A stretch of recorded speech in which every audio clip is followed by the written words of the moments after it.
સ્વામિનારાયણ સંપ્રદાયના સાધુનો વિવાદિત દાવ જલારામ બાપાને સદાવ્રત માટે ગુણાતીતાનંદ સ્વામીએ આશીર્વાદ આપ્યાની કહેવત રઘુવંશી સમાજમાં રોષ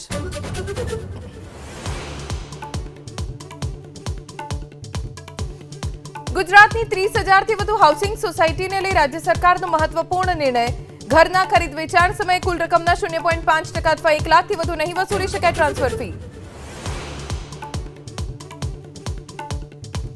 गुजरात एटीएस और हरियाणा एसटीएफ નું ફરીદાબાદમાં સંયુક્ત ઓપરેશન બે આતંકીઓને દબોચ્યા આતંકીઓ પાસેથી મળી આવ્યા હેન્ડ ગ્રેનેડ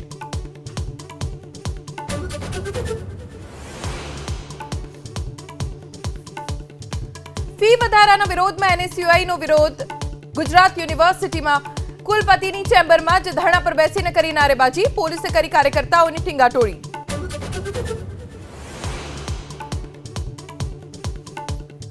આણંદ મામલતદાર કચેરીનો વિડિયો વાયરલ ડોક્યુમેન્ટ વિના દલાલોને રૂપિયા આપી આવકના દાખલા નીકળતા હોવાનો દાવ એબીપી અસ્મિતા નથી કરતું વિડિયોની પુષ્ટિ